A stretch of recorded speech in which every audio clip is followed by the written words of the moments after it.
Down to Georgia, the great state of Georgia. Keith, what's happening, man? You're on the roast. What's going on? How y'all doing? Good, man. What, you just had to leave the room? What are you doing? Yeah, I just had to leave the room. But I was telling your producer, man, I think it's our year. I've been a 49er fan since 1988, 43 years old. I feel like this is the most complete, best roster that we have. Obviously, you always have health as a factor, but if we can get through the season, I really think this is the best team we've had. You know, my boy Brandon worked on my Yahoo. He's out in Chicago now working for, I want to say MGM or something like that. Charlie Walter just connected with him. He's a Viking fan. I feel bad for him. His tweets during Viking games are unbelievable. It's a painful experience. But they were in the thread. I was in the thread with them.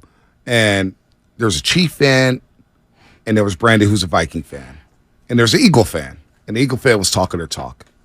And the Viking fan and Brandon. Do you have like 32 teams represented in this group thread? No. This was on Twitter. Oh, it was on Twitter. Yeah, okay. On Twitter. Okay. Yeah. Thought this was a group thread. No. Text. I would never do that. Okay. I can't do that. It'd be on Do Not Disturb. Yeah. I would have left the conversation. Right. Yeah. See, I just mute it. Right. That's all I do. But both Brandon and the Chief fan was like, look, we got no dog in the fight. We would wipe out. The Niners would wipe out the Eagles right now. That was from a Viking and a Chief fan. From the outside looking in, they were like, Eagles ain't touching the Niners this year. I was like, that's interesting. I feel good about that. I'm telling Sterling, and I'm going to put it on air, I want to save that door closing sound. I've come up with a new segment. Uh-oh. It's when I pull an athlete inside the office. Come on in. I want to talk to you. Look, I have to talk to you. Exactly. Like, right? No, we have Rat on the table. What do you think Keith was doing? Well, this is what I think he was doing. So, with his if wife you can get that door sound, I've got a whole new segment. I'm coming up with it right now. We're doing it right now, and I got a person that I'm targeting for this week on who I need to talk to. Who do you need to talk to? Well, in this particular sports analogy, this is a one-on-one conversation. Close the door. Sit down. Wow. You like this? I do. All right. Like You ready for it? Yeah. So, Brandon Velasquez, my guy, the Eagles are half the team they were last year. Lucked out on turnovers. Not sustainable. SF wins easy over them. Easy. I don't know if it's going to be easy. And by the way, Brandon works with Live on the Line in Stadium out in Chicago. Twins, Vikings, T-Wolves. He's tortured. The Niners are tortured, B. I don't want to hear about other fans being tortured. Yeah, we keep losing at the very end. The Vikings are tortured. All right? They just know they have no shot. Niners, not right there. They know they have no shot. I don't know anyone who hates the Vikings, but I also don't know any Packer fans or Bears fans. Yeah. So, all right. So here's the new sports thing that I'm doing. Hey, come into my office.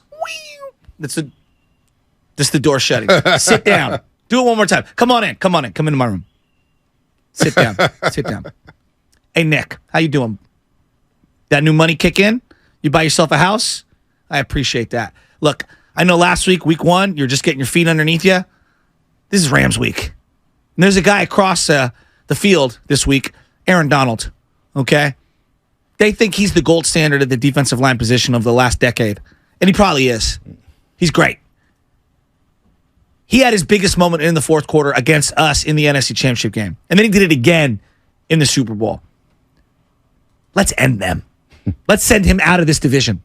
All right? I'm Kyle Shanahan in this particular one. Actually, I'm Joe Shasky in this one. All right. I need you to go out there and sack the quarterback over and over and over and over again. And then I need you to stick your hands up and look at McVay like you do. That's what I want this weekend. To me, this is a Nick Bosa week. Last week, he was getting his feet underneath him. This week, he pops off. Name an offensive lineman for the Rams. I dare you.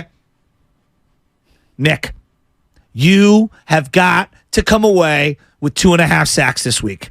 You let Drake Jackson eat and clean up, and that was great. I love seeing the young man feel good about himself. But this week is about you.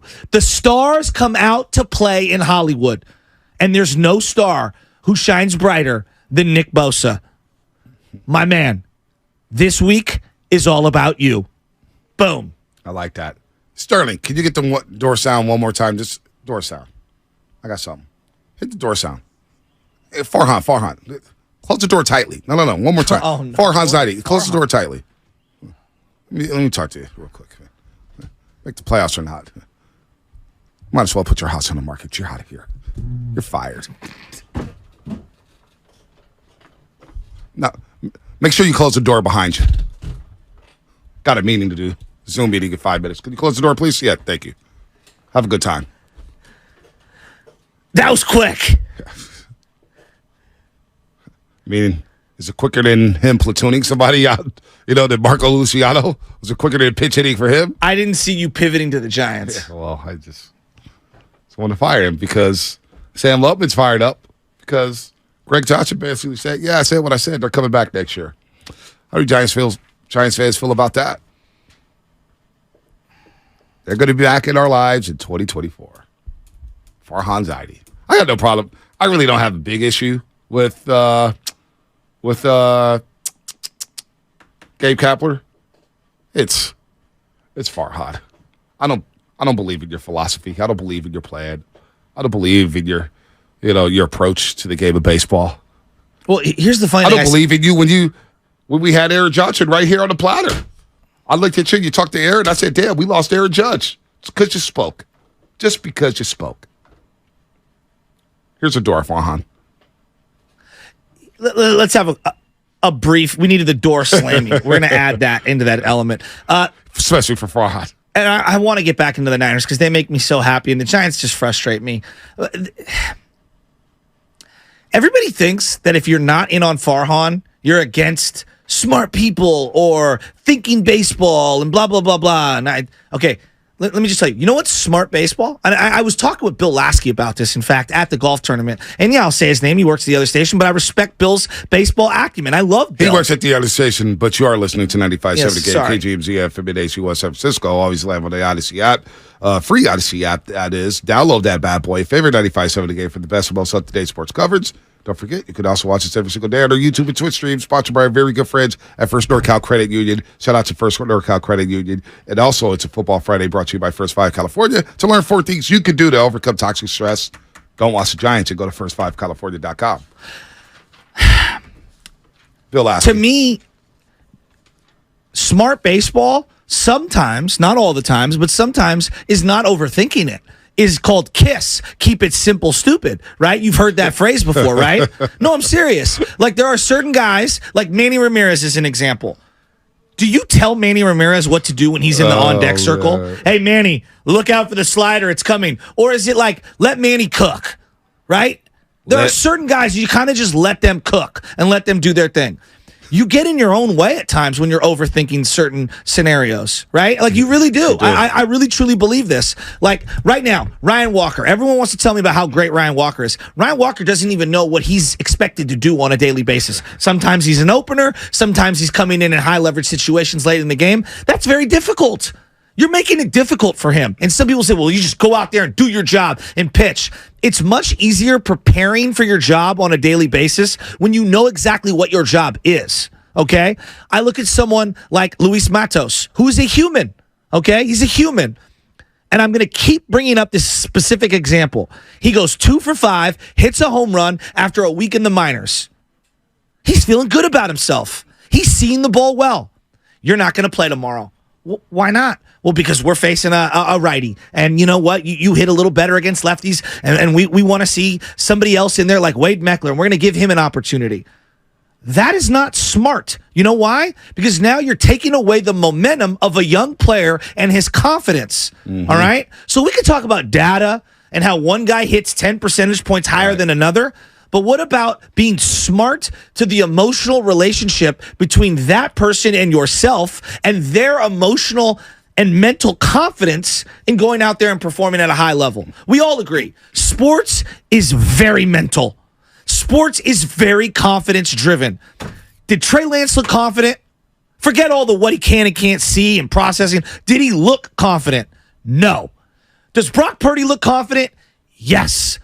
It doesn't take a rocket scientist and spreadsheets and percentages of what their completion percentage is or touchdown to interception ratio or air yards for just a basic person to go out there and say, that guy looks confident and that guy doesn't. And I think the essence of being a brilliant, manager is understanding when and where to apply data and when not to apply data. And that's my biggest gripe with anyone who says, like, well, you just don't like data. No.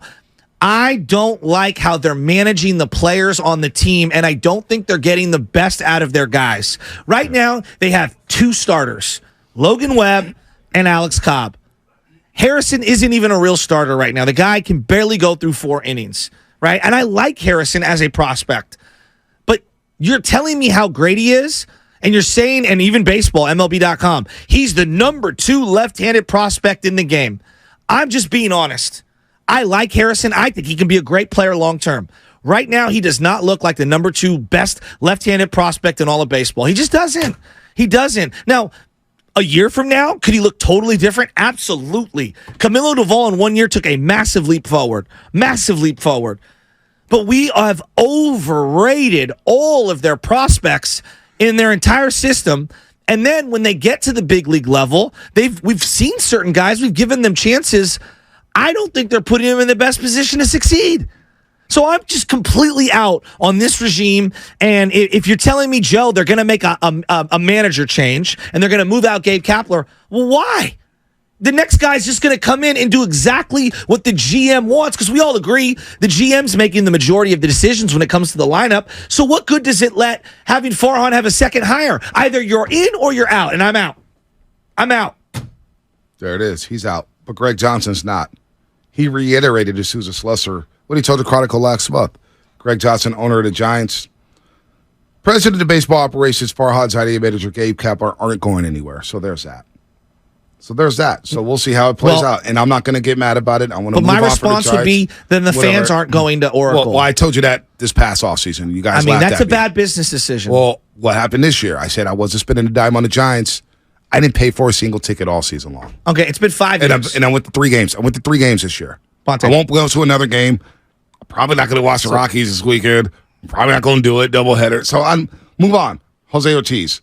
49ers will crush the Rams in the trenches. Fred Warner has an all-time linebacker name. Happy birthday, Bonte. You've come a long way since your Who Was Bonte Ill video. Much love, JJ San Jose. Had to get that in. He spent $10 to the super chat. Okay. So the Giants, Can I make one last point? They're coming back, and there's no reason to even speak on them. Well, I'm going to one last thing. They are. Don't tell me about how great your drafts are. There have been 5 amazing trades in baseball in the last couple of years. Francisco Lindor has been moved. Matt Olson has been moved. Juan Soto has been moved. You can make trades to make your team better. It's not just in free agency. It's not just the draft. You can be bold and make trades. You've done none of those things. If I told you right now, Patrick Bailey, over under, 1 All-Star game, I might hit the under. They don't have a legitimate everyday player all-star candidate in their system right now. No, they don't. Now, it could change. Well, but a year from now, I could look at it totally different. But you know what's funny about all this? And it kind of irks me? Because when I was saying this, the same exact thing that you're going through right now, talking about breaking it down and all that stuff. Last offseason, I said I'd trade Kyle Harrison straight up for Ohtani, and Giants fans and people out here. Wrong. Oh, you're crazy. Why would you do anything like that? We overvalue VAR systems so much. Again, you're right. I go back to Matt Laporta. Oh, the super stuff for CC Sabathia. All the idiots got to. No, these prospects are prospects until you see it in the bigs. I will trade prospects for a major league proven talented player any day of the week. And it's the same thing with football. And it's the same thing with basketball. And that's why we see what the Warriors are like, you know what? We got to go get some adults in the room. So we're going to go get a Chris Paul. We've seen him do it time and time again, play at a high level. Same thing with the Giants, man. Like, there's no point of even getting worked up about them. You're right. Let them do their thing. This is their philosophy. Let's see how it goes. Now, about a month ago, I was like, yeah, you can't fire Farhan. I just don't think you're going to get any confidence into this fan base or infuse any confidence into this fan base if you bring them both back. Well, to me, they're a group package, because if you're going to get another manager, to me, you're at like the other manager's going to try to dictate games in the same way that Gabe Kapler did. Right. So either you're in or out on Farhan. And you say to me, but also, a lot of Giants fans like, well, our farm is a lot better, is it? But it hasn't bared any fruit. Luis Mato's batting 9th. Schmidt, I don't know what the hell he's doing. He's on a roster. I haven't seen him play in a while.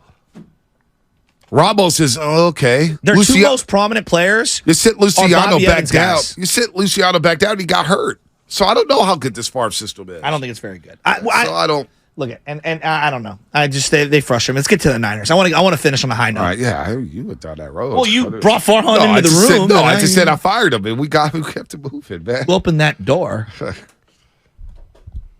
It's coming up. Brought to you by Fremont Bank, full service banking, no compromises. King of the Hill.